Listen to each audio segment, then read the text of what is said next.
안녕하세요. 이 세 번째 시간에는 예수 그는 누구인가 이런 제목으로 여러분에게 말씀을 드리려고 합니다. 오늘 본문의 말씀은 마가복음 9장 9절에서 13절 말씀까지 먼저 읽어 드리도록 하겠습니다. 예수께서 거기서 떠나 지나가시다가 마태라 하는 사람이 세관에 앉은 것을 보시고 이르시되 나를 쫓으라 하시니 일어나 쫓으니라. 예수께서 마태 집에 앉아 음식을 잡수실 때 많은 세리와 죄인들이 와서 예수와 그 제자들과 함께 앉았더니 바리새인들이 보고 그 제자들에게 이르되 어찌하여 너희 선생은 세리와 죄인들과 함께 잡수시느냐. 예수께서 들으시고 이르시되 건강한 자에게는 의원이 쓸데없고 병든 자에게라 쓸데있느니라. 너희는 가서 내가 긍휼을 원하고 제사를 원치 아니하노라 하신 뜻이 무엇인지 배우라. 내가 의인을 부르러 온 것이 아니요 죄인을 부르러 왔노라. 그 다음에 이 말씀을 좀 이해하기 위해서 고린도후서 11장 2절을 한 구절 더 읽어드리도록 하겠습니다. 고린도전서 11장 고린도후서 11장 12절 11장 2절입니다. 내가 하나님의 열심으로 너희를 위하여 열심 내노니 내가 너희를 정결한 처녀로 한 남편인 그리스도에게 드리려고 중매함이로다. 예. 오늘 여기 읽었던 이 두 말씀을 보면은 이 사도 바울이 내가 너희를 정결한 처녀로 만들어 한 남편인 그리스도에게 중매시키려고 한다고 말하고 있습니다. 저도 오늘 이 시간에는 여러분을 신랑 되신 예수 그리스도와 중매시키려고 합니다. 본문을 보면 아까 읽었던 본문을 보면 예수님이 세리였던 마태를 부르는 장면이 나옵니다. 실제로 이 마태를 부르는 장면이 나오는데 당시 사람들은 이 세리를 죄인 또는 문둥이 취급을 했습니다. 실제로 이 마태는 세리이기 때문에 사람들에게 문둥이 취급을 당하고 굉장히 어떻게 보면 소외되는 인생을 살았습니다. 그런데 이 마태는 세리였기 때문에 이제는 그 성전 문 앞에 서서 앉아서 들어가고 나가는 사람들을 이렇게 전부 다 관찰을 했을 것입니다. 실제로 이 들어가는 사람들을 다 관찰을 하면서 이 마태가 이제 그 많은 소식을 들었을 것입니다. 이 많은 소식들 중에서 예수라고 하는 분이 앉은 맹인을 일으키시고 소경의 눈을 뜨게 하고 또 죄인들을 구원하고 죽은 자를 살리고 이런 이야기를 이 성문 앞에 앉아서 많이 들었을 것입니다. 그 마음 속에 예수라고 하는 그분은 과연 우리들이 기다렸던 메시아, 곧 구세주인가 보다 하는 마음이 먼저 마음에 들었습니다. 이제 이미 그가 예수님을 만난 적이 없지만 예수님의 이야기를 많이 듣고 이제 있었기 때문에 그 마음 가운데 예수님에 대해서 사모하는 마음이 있었습니다. 그때 이제 예수님이 이렇게 성전 앞을 지나갔습니다. 성전 앞을 지나갈 때 이제는 마태야 나를 따르라 그랬습니다. 마태야 나를 따르라. 근데 마태는 즉시 모든 걸 버려두고 쫓으니라 이렇게 기록되어 있습니다. 세리는 아주 계산에 밝은 사람입니다. 쉽게 예수님을 쫓는 사람이 아니라 그 말입니다. 그는 여러 가지 계산을 해보고 이분을 쫓는 것이 정말 유익한 것을 미리 알고 있었기 때문에 또 믿고 있었기 때문에 그분이 나를 따르라 했을 때 즉시 쫓았다는 말입니다. 우리들도 정말 예수님을 믿을 수 있는 기회가 항상 있는 것이 아닙니다. 이런 방송 시간에 바로 여러분이 예수님을 알고 그분을 믿을 수 있는 그런 기회인 것을 아시기 바랍니다. 오늘날 수많은 사람들을 만나서 전도하다 보면은 지금 저는 너무 바쁩니다. 좀 이렇게 한가해지면 믿겠습니다. 이렇게 말하는 사람도 있습니다. 그리고 어떤 사람은 생활이 좀 안정이 되면 그때 믿겠습니다. 지금은 아직은 너무 바쁘고 생활이 안정이 안 돼서 아직 내가 예수 믿을 시간이 없습니다. 그래 좀 생활이 안정이 되면 그때 가서 차차 그때 가서 믿겠다고 이렇게 사람들이 말을 합니다. 근데 여러분 생각해 보세요. 차차 믿는다. 이 차차 믿는다는 말은 안 믿는다는 말입니다. 어떻게 보면 이 차차차 귀신이 사람들을 전부 지옥으로 이끌어가는 것을 보게 됩니다. 차차 믿겠다. 실제로 차차라는 말은 안 믿는다는 말입니다.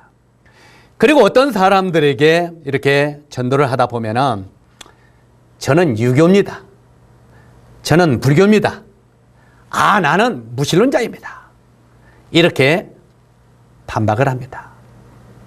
그런데요, 참 재밌는 것을 보면은 평소에는 무척 얌전하고 순한 사람들도요, 또 병마에 싸우고 있는 분들도 예수라고 하는 말만 나오면 눈에 쌍불을 킵니다.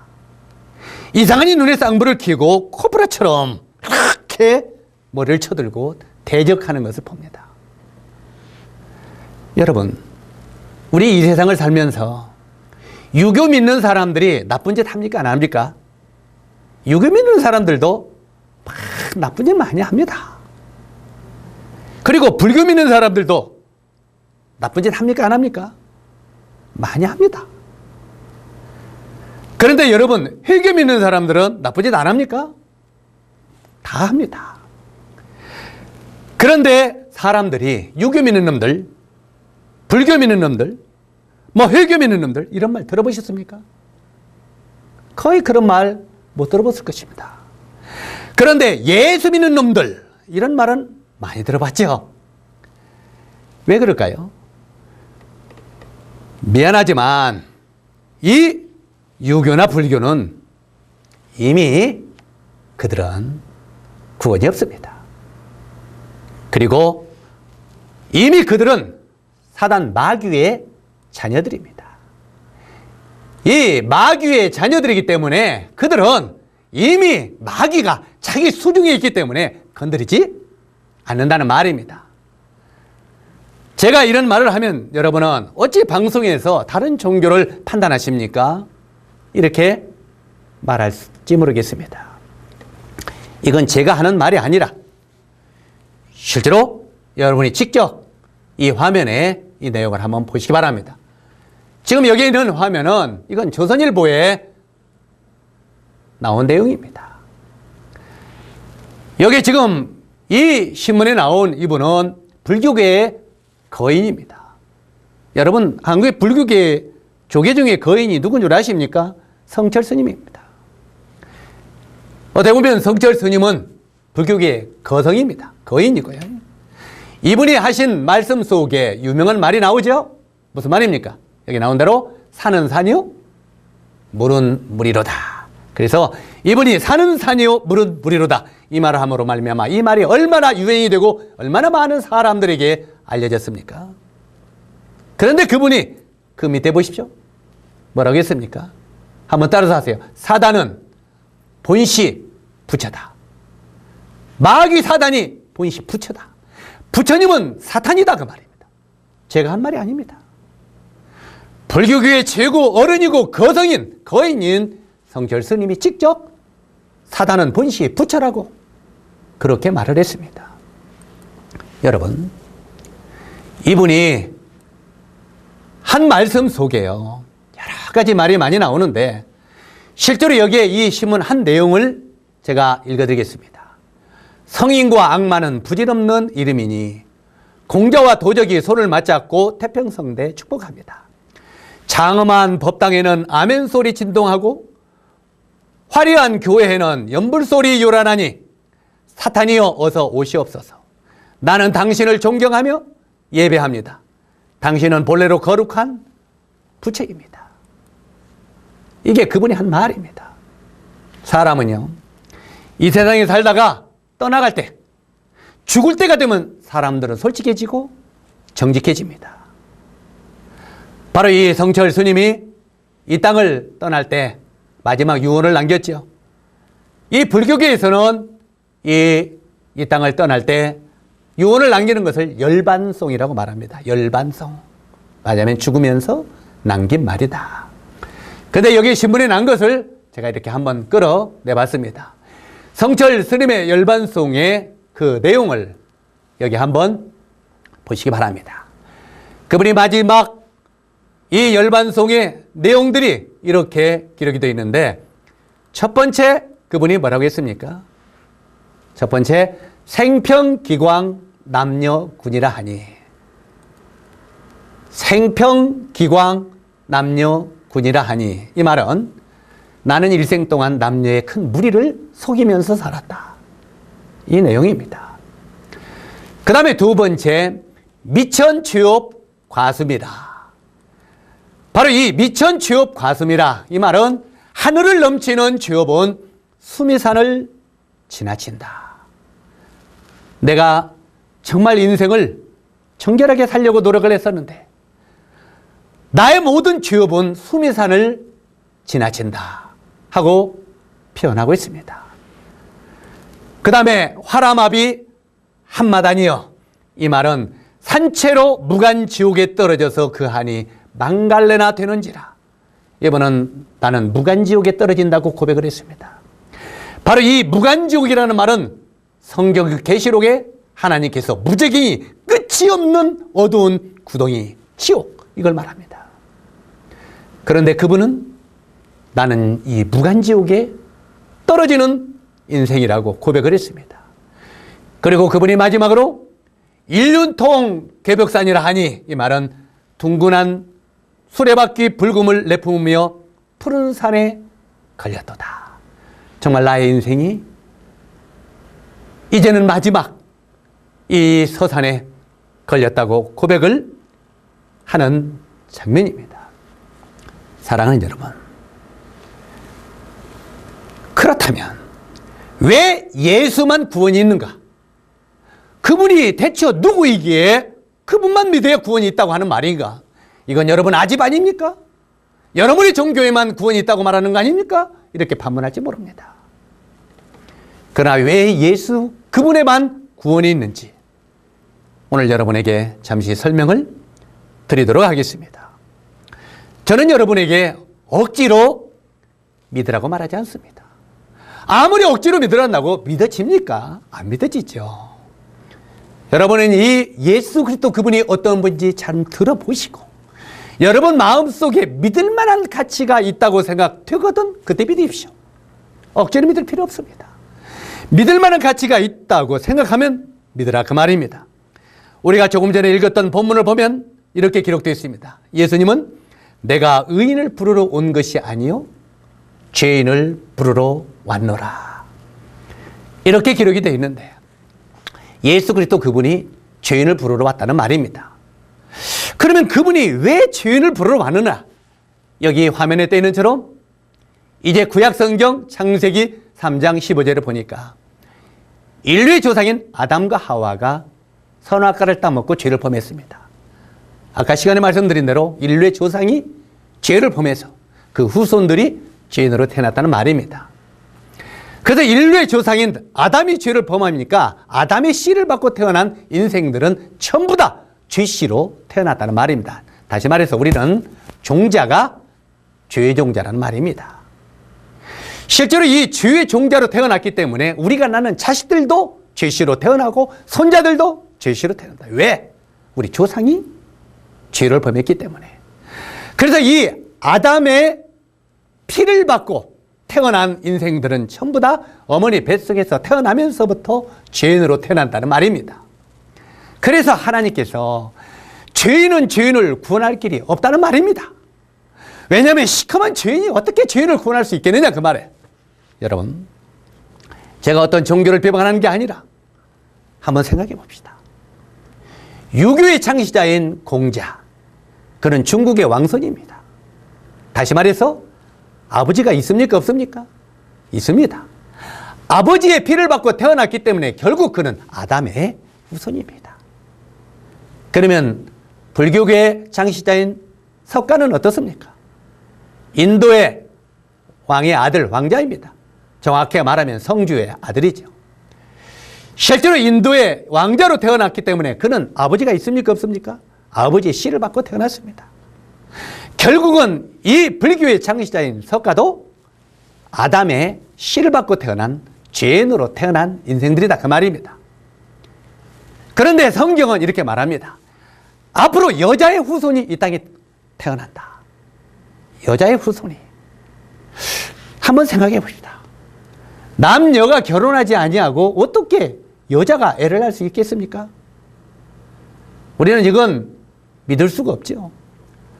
남자와 여자가 결혼하지 않냐고 어떻게 자식을 낳을 수 있겠느냐 그 말입니다. 그런데 하나님께서 죄를 범한 아담과 하와에게 여자의 후손이 이 땅에 태어난다. 그래서 사단 마귀 뱀은 여자의 후손의 발뒤꿈치를 물고 여자의 후손은 바로 이 뱀의 머리를 상한다고 기록되어 있습니다. 다시 말해서 사단 마귀는 여자의 후손의 발뒤꿈치를 물어서 죽인다는 말입니다. 그러나 여자의 후손은 마귀의 머리를 깨뜨린다 그 말입니다. 이것은 무슨 의미겠습니까? 이 땅에 아버지의 씨를 받고 태어난 모든 인생들은 그 종자가 죄십니다. 그런데 하나님께서 앞으로 여자의 후손이 이 땅에 태어날 것이다 이 말했어요. 물론 이사야서 9장에도 기록이 되어 있습니다만 여기에 마태복음 1장 21절로 23절까지 보면 이렇게 기록되어 있습니다. 보라 처녀가 잉태하여 아들을 낳으리니 이름을 예수라 하라. 그는 자기 백성을 저희 죄에서 구원할 자라 하심이라. 여러분 이게 믿어집니까? 처녀가 잉태하여 아들을 낳으리니 이름을 예수라 하라. 아버지가 없는 처녀가 잉태한다는 말입니다. 불가능한 일이죠. 그러면 이것을 어떻게 가능할 수 있습니까? 하나님이 누구인지를 먼저 알아야 됩니다. 태초에 하나님이 천지를 창조하시니라. 하나님은 천지를 창조하신 분이십니다. 그분은 마지막 여섯째 날 하나님의 형상을 따라 사람을 만드셨다고 했습니다. 사람을 창조하신 하나님께서 처녀가 어린아이를 낳지 못하게 하겠습니까? 우리가 우리 힘으로 우리 능력으로는 이런 일이 불가능하다고 생각하지만 천지를 창조하신 하나님이 누구인가를 알면 그분은 얼마든지 이 일을 하실 수 있는 분이십니다. 그 천지를 창조하신 하나님께서 처녀가 잉태하여 아들을 낳으니 이름을 예수라 하라. 예수라고 하는 말은 구원자라고 하는 뜻입니다. 그가 자기 백성을 저희 죄에서 구원할 자라 하심이라. 사랑하는 여러분, 마리아는 처녀였습니다. 그 마리아에게 가브리엘 천사가 나타나서 네가 잉태할 것이라고 말했습니다. 그때 마리아가 뭐라고 했습니까? 내가 사내를 알지 못하는데, 내가 남자를 알지 못하는데 어떻게 이런 일이 있을 수 있겠느냐고 반문을 합니다. 그때 지극히 높으신 하나님께서 성령으로 너를 덮으면 성령으로 잉태된 자가 나타난다고 그랬어요. 그때 마리아가 아버지의 뜻대로 되기를, 내 주의 뜻대로 되기를 원하나이다 하고 고백했을 때 처녀 마리아의 몸에서 예수 그리스도가 탄생이 됐습니다. 다시 말해서 많은 종교의 창시자들은 그 아버지가 있습니다. 그래서 결국은 인류의 조상 죄를 범한 아담의 종자로 태어났다는 말입니다. 그런데 예수 그리스도 그분은 아버지가 없습니다. 다시 말해서 아담의 피를 받고 태어나지 않았다는 말입니다. 그래서 실제로 예수 그리스도 그분만이 구원이 있다고 말하는 것입니다. 의인은 죄인을 구원할 길이 있지만 죄인은 죄인을 구원할 수가 없기 때문에 그렇다는 말입니다. 여러분, 이제 이 예수님이 어떤 분인지 많은 사람들을 만나서 이야기하다 보면 예수님이 누구십니까 하면은 뭐 기독교의 창시자죠. 뭐 유명한 뭐 사람 중에 하나죠. 뭐 종교의 창시자죠. 여러 가지 나름대로 대답합니다. 그런데 여러분, 이 예수 그리스도 이분이 누구인가 오늘 한번 찾아보기를 원합니다. 실제로 예수 그리스도 그분은 구원자입니다. 성경을 쭉 살펴보면 불치병 문둥이를 낫게 해주신 분이 예수 그리스도십니다. 그 다음에 죽은 소녀를 살리신 분이 예수 그리스도십니다. 그 다음에 나무에게 명령하신 분, 자연을 복종시키는 분, 이렇게 나와 있습니다. 한번 생각해 봅시다. 첫 번째, 마가복음 1장 40절로 42절에 보면 불치병 문둥이를 낫게 해주신 분인데, 이 문둥병은 아까 말씀드린 대로 불치병입니다. 이 문둥병은 인간이 그 당시에 아무도 낫게 해줄 수가 없었습니다. 그런데 실제로 이 문둥병에 걸리면요, 사람들은 아무리 돈이 많고 권력이 있고 명예가 있는 사람이라도 어느 날 이 문둥병에 걸리면 모든 것이 끝장입니다. 그때로 분리가 되는 것입니다. 본인은 집에서 살고 싶지만 이 문둥병 악성이 나타나면 그게 가는 길은 소록도 행입니다. 전라남도 저 밑에 내려가면 바로 이 소록도 문둥이 섬이 있는데, 문둥이 존에 섬이 있는데, 실제로 거기에 있는 많은 사람, 그전에 우리가 전도하러 소록도로 가봤습니다. 근데 거기 있는 이런 문둥이 존에 있는 그 분들도 옛날에는 많은 권력에 있는 분들, 아니면 명예와 모든 것들은 불을 가지고 있던 사람들이었습니다. 그런데 어느 날 그들이 문둥병 악성에 걸리는 순간 가족들과 전부 이별하고 이 소록도로 내려온 것들을 들었습니다. 실제로 이 문둥병에 걸리면 모든 사랑하는 것들과 분리가 된다는 말입니다. 여기에 나오는 이 문둥이들이 원하는 소망이 있다면 뭐이겠습니까? 간절한 원하는 소망이 있다면 그는 자기 문둥병이 낫고 깨끗하게 되는 것이 소망입니다. 그런데 여기 한 문둥이가 예수님 앞에 찾아왔습니다. 문둥이가 찾아왔을 때, 주여, 내가 깨끗하게 되기를 원하나이다. 이 문둥이가 얼마나 크게 간절하게 낫고 싶었겠습니까? 그때 예수님이 문둥이에게 명령을 합니다. 내가 내게 명하노니 깨끗함을 받으라. 바로 예수님의 말씀이 그 불치의 병인 문둥이에게 떨어지니까 문둥이가 즉시 깨끗하게 됐습니다. 사랑하는 여러분, 대체 예수 그리스도 그분이 누구시기에 그분의 말씀이 불치의 병인 문둥이에게 떨어지니까 문둥병이 깨끗하게 되겠습니까? 이 문둥병을 깨끗하게 하시는 그런 예수님이시라면 우리의 죄를 깨끗하게 하시지 못하겠습니까?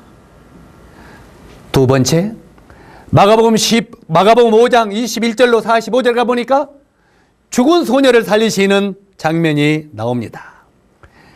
여기 보면 회당장 야이로의 딸입니다. 이제 이 회당장 야이로의 딸이 불치병으로 죽어갑니다.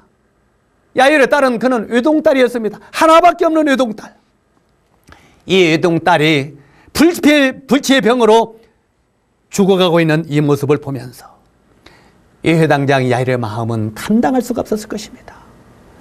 아마 저도 정말 저희 자식들이 불치의 병을 일어서 죽어가는 모습을 보면 애비로서 참으로 감당하지 어려울 것입니다.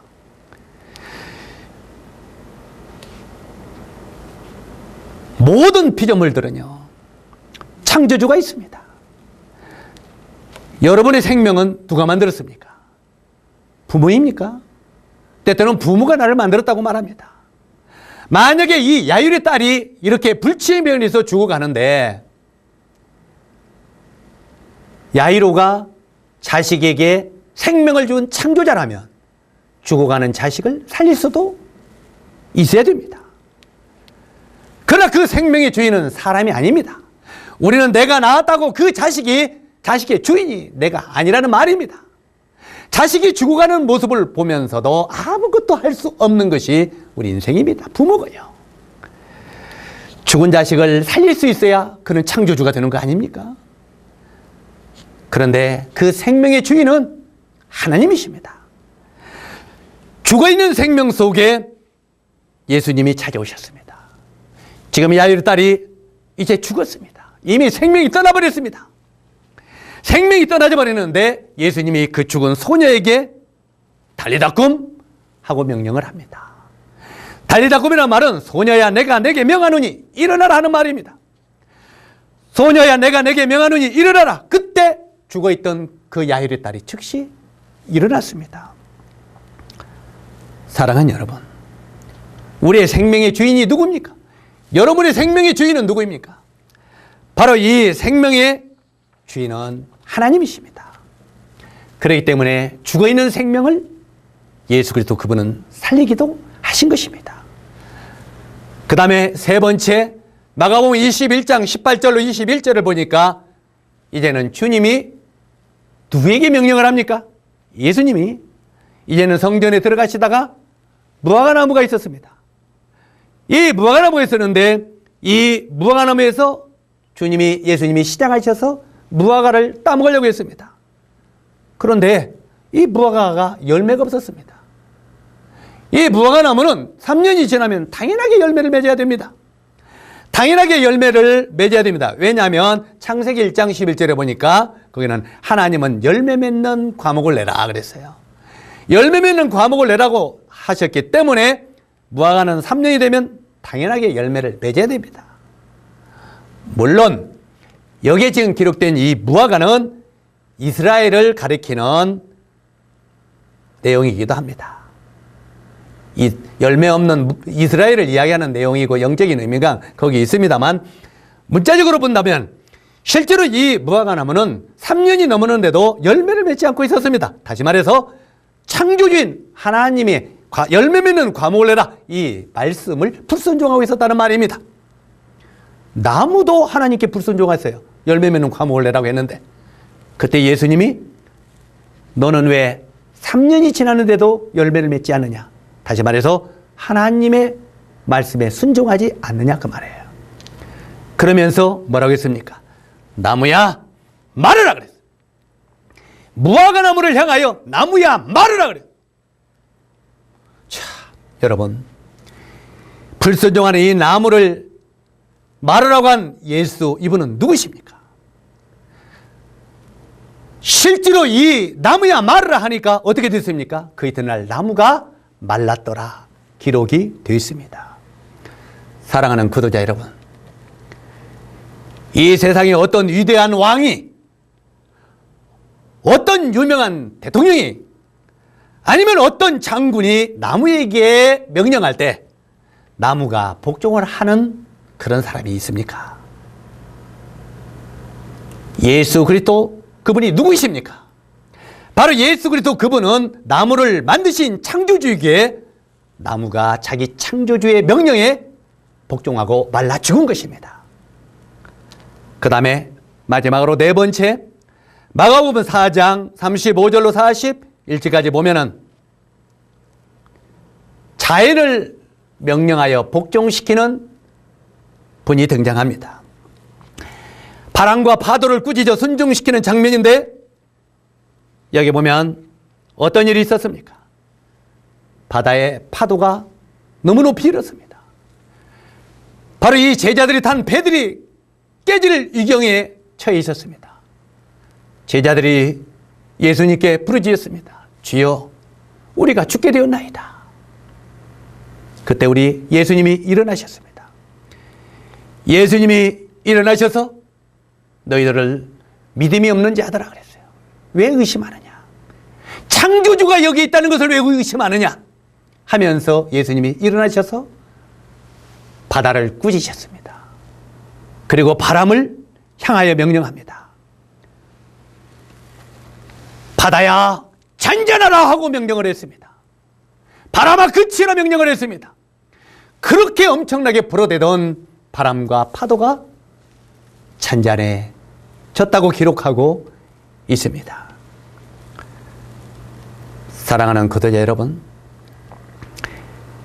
자연을 명령하여 복종시키는 분, 불교의 창시자가, 아니면 유교의 창시자가, 회교의 창시자가, 어떤 종교의 창시자가 이런 자연을 향하여 명령할 때 자연이 복종하겠느냐는 말입니다.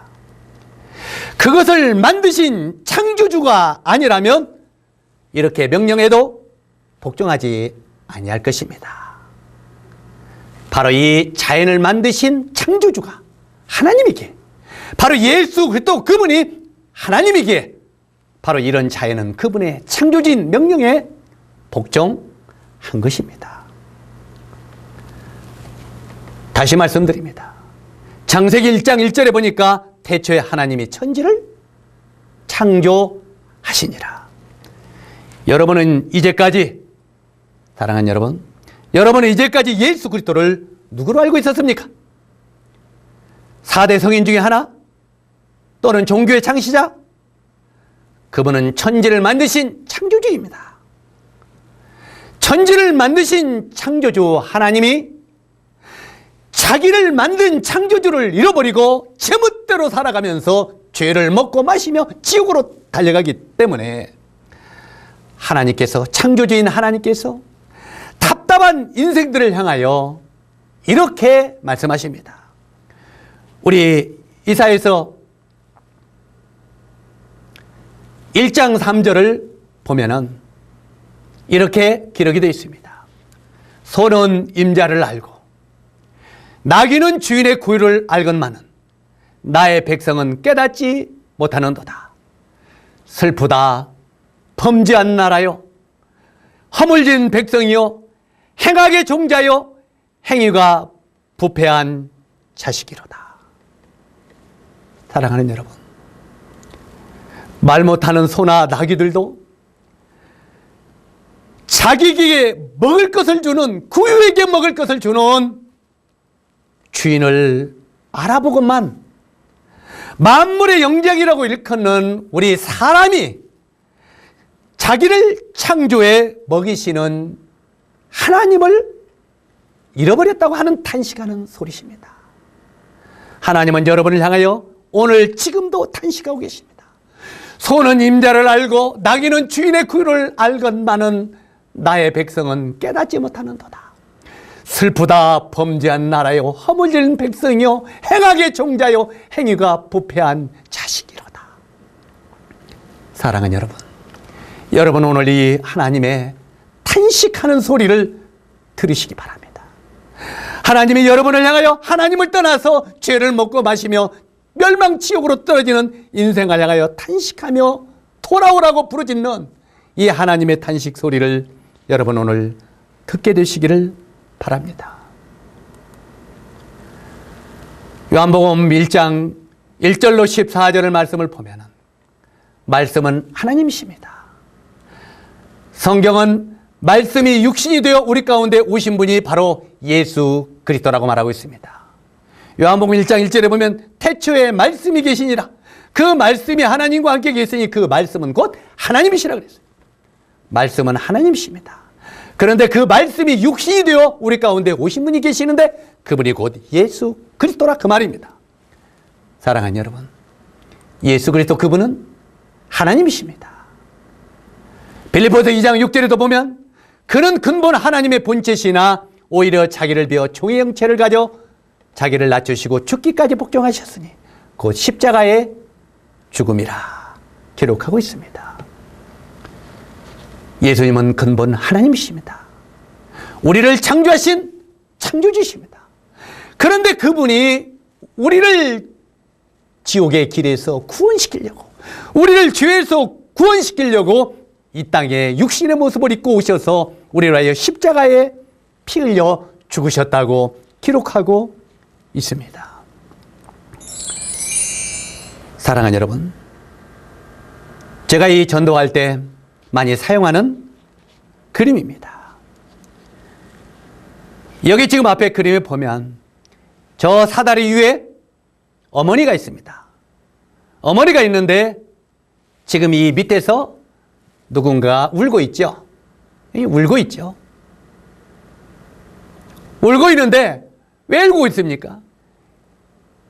여기 계속 울고 있으니까 여기 첫 번 1, 2, 3 이렇게 되어 있는데 이 첫 번째 1번의 사람이 와서 말합니다. 아가, 너 왜 울고 있느냐? 그러니까 아기가 위에 엄마가 있다고 말합니다. 엄마가 있다고. 그러니까 일본의 사람이 뭐라고 말합니까? 아가 울지 말고 사다리로 올라가. 사다리로 올라가거라 그랬어요. 그런데 어린아이는 계속 웁니다. 두 번째 사람이 옵니다. 이 두 번째 사람이 와서 아가 너 왜 울고 있느냐? 엄마가 위층에 있다고 말합니다. 그러니까 두 번째 사람도 아가 울지 말고 올라가 그럽니다. 세 번째 사람도 여전히 울지 말고 사다리 타고 위로 엄마가 있는 곳으로 올라가라고 말합니다. 그런데 아기는 계속 웁니다. 왜 울겠습니까? 여러분의 생각은 왜 아기가 계속 울겠습니까? 예. 자기 스스로 올라갈 수 있는 힘이 없는 것입니다. 이 어린아이가 엄마 있는 곳으로 가고 싶어도 자기 스스로 사다리를 올라갈 수 있는 힘이 없다는 말입니다. 그런데 첫 번째, 두 번째, 세 번째 사람들은 계속 이 어린아이에게 올라가라, 올라가라, 올라가라고만 강요하는 것입니다. 바로 여기에 1번, 2번, 3번. 이게 오늘날 종교입니다. 종교는 사람을 향하여 뭐라고 가르칩니까? 선하게 살아라, 착하게 살아라, 자비를 베풀고 살아라, 죄짓지 말고 살아라. 모든 종교는 사람에게 좋은 일을 하라고 가르칩니다. 선하게 살아라고 가르칩니다. 적선하며 살아라고 가르칩니다. 도와가며 살아라고 가르칩니다. 모든 종교는 사람들에게 좋은 일을 하라고 가르칩니다. 그러나 여러분 분명히 알 것은 종교는 좋은 것이로되, 한번 따라서 하세요. 종교는 좋은 것이로되 구원은 없다. 사람에게 착하게, 좋게, 선하게 자비를 베풀고 살라고 가르치는 게 종교이기 때문에 종교는 좋은 것입니다. 그러나 종교는 구원이 없습니다. 그러면 기독교는 뭐겠습니까? 오늘날 기독교도 이렇게 종교로 변질돼 버렸습니다. 그러면 참된 기독교가 뭐겠습니까? 참된 기독교는 여기서 계속 어린아이에게, 힘없는 어린아이에게 올라가라고 가르치는 게 아닙니다. 그러면 어떻게 해야 힘없는 어린아이를 엄마 있는 곳으로 올라가게 할 수 있겠습니까? 이것은 2층에 있는 엄마가 내려와야 됩니다. 엄마가 내려오는 길이 쉰 것입니다. 엄마가 이제 2층에서 보니까 자기 아들이 울고 있어요. 그러면 그 엄마는 자기 아들이 올라올 수 있는 힘이 없다는 걸 알겠습니까? 모르겠습니까? 너무너무 잘 알고 있습니다. 그래서 이 엄마가 어린아이에게 아가 너 거기 가만히 있어라. 엄마가 내려가겠다고 말. 이게 기독교입니다. 엄마가 내려가겠다고 말. 그런데 엄마가 내려오려고 하는 순간 유괴범이 아기를 잡아가 버렸어요. 유괴범이 아기를 잡아가지고 이제 이 유괴범이 엄마에게 전화를 했습니다. 내가 당신 아들 잡아왔다. 당신 아들 잡아왔는데 당신 아들 잡아 데려가려면 죽음을 내놔라 그 말이에요. 죽음. 당신 아들을 살려서 데려가는 대가는 죽음이다 그 말이에요. 사랑하는 여러분, 이 어린아이는 어머니의 아들입니다. 어머니가 이 아들에게 아무것도 줄 게 없습니다. 죽음도 돈도 줄 게 없습니다. 그런데 이 아들을 살리려거든 죽음을 내놓으라고 그래. 오늘날 유괴범들이 사람을 잡아가서 돈을 내놓으라고 하잖아요. 돈을 가져오면 죽이겠다. 실제로 이 오늘날 사단 마귀가 우리들을 끌어가서 죄를 짓게 만드는 것입니다. 그리고 죄의 삭은 사망이요. 그러니까 이 죄에서 구원시키려면 죽음을 내놓으라는 말입니다. 바로 하나님께서, 이 위의 어머니는 하나님이십니다. 하나님께서 왜 이 땅에 오셨습니까? 육신의 모습을 입고. 예수님은 이 땅에 오실 이유가 없지만 이 마귀가 우리를 잡아다가 죄를 짓게 하고 지옥으로 이끌어간다. 사람을 구원시키려면 죽음을 내놓으라고 하니까 예수님이 죽을 필요가 없지만 우리를 살리려고 바로 이 땅에 내려오셔서 십자가에 피 흘려 죽음을 치부했다는 말입니다. 예수 그리스도 그분이 왜 십자가에서 피 흘려 죽으셨는가를 여러분 오늘 아셨습니까? 바로 우리 죽음을 그분이 대신 치부함으로 말미암아 우리를 죄에서 구원하시기 위해서. 예수 그리스도 그분이 우리 죄를 담당하셨을 때 세례 요한이 그렇게 말합니다. 요한복음 1장 29절 보니까 보라 세상 죄를 지고 가는 하나님의 어린 양이로다. 예수 그리스도 그분은 우리 죄를 담당하셨습니다. 이제 마지막으로 여러분에게 한 예화를 드리고 마치도록 하겠습니다. 여기에 여러분, 이건 육군사관학교에 있는 강제구 대위의 동상입니다. 제가 육군사관학교에 이 강제구 대위의 동상 앞에 갔습니다. 이 강제구 대위가 왜 죽었습니까? 이 강제구 대위는 어느 날 자기 중대원을 데리고 월남에 가려고 했습니다. 이 월남에 가려고 할 때 실제로 훈련을 시켰습니다. 이 수류탄 투적 훈련을 시키는데 거기에는 일개 분대가 앞에 나가서 수탄을 던집니다. 수류탄을 던질 때 이제 많은 사람이 수류탄을 던지고 숨기는데 한 이등병이 실수를 했습니다. 요 이등병이 수류탄 투적이 실수를 했습니다. 수류탄을 앞으로 전방에 던져야 되는데 이 수류탄이 중대 한가운데 뒤로 떨어져 버렸습니다. 이 중대 한가운데 떨어져 버렸을 때 저 뒤에 사선에 있던 중대장 강제구가 그걸 봤습니다. 바로 이 수류탄이 자기 중대원 안에 떨어졌을 때 이 수류탄의 살상 범위는 사방 30m입니다. 그 중대원들이 다 죽게 되어 있습니다. 그 순간 이 중대장이 엎드려! 하는 소리와 함께 달려와서 그게 너무 시간이 없기 때문에 이 수류탄이 터지는 것은 4초 만에 터집니다. 하나, 둘, 셋, 넷, 쾅! 터집니다. 수류탄이 날아온 것이 2초, 그 다음에 강제구 중대장이 뛰어간 것이 2초. 너무 시간이 없었습니다. 그래서 달려가가지고 이 몸으로 수류탄을 끌어업 안았습니다. 그때 수류탄이 꽉 터지면서 강제구 대위의 몸이 산산조각 찢어졌습니다. 실제로 이 이등병 한 명의 실수로 중대장이 죽었습니다. 그리고 중대장이 죽고 그 외에 많은 중대원이 다 살아났습니다. 사랑하는 여러분, 한번 따라서 읽어주시기 바랍니다. 한 사람 이등병의 실수로 말미암아 수류탄이 중대에 떨어져 중대원이 모두 죽게 되었더니 한 사람 강제구 대위의 죽음으로 모두가 살아나느니라. 로마서 5장 12절 19절에 이렇게 되어 있습니다. 한 사람 아담으로 말미암아 죄가 세상에 들어오고 죄로 말미암아 사망이 왔나니 그 사망 우리가 모두 죽게 되었더니 한 사람 예수의 순종하심으로 말미암아 많은 사람이 의인이 되리라. 사랑하는 여러분, 예수 그리스도 그분은 여러분을 대신하여 십자가에 피 흘려 죽으셨습니다. 강제구 대위가 자기 모든 중대원을 대신하여 수류탄을 안고 죽은 것처럼 예수 그리스도 그분이 십자가에서 여러분의 모든 죄를 끌어안고 십자가에 죽었습니다. 이 사실을 여러분이 믿게 되면 하나님의 자녀가 되는 권세를 얻게 될 것입니다. 그러므로 이제 예수 그리스도 안에 있는 자에게는 결코 정죄함이 없나니 이는 그리스도 예수 안에 있는 생명의 성령의 법이 죄와 사망의 법에서 너를 해방하였습니다. 여러분, 오늘 이 말씀을 여러분 마음에 영접하고 여러분들도 예수 그리스도를 여러분의 구주로 믿고 새 생명을 얻는 시간이 되기를 주님의 이름으로 축원합니다. 감사합니다.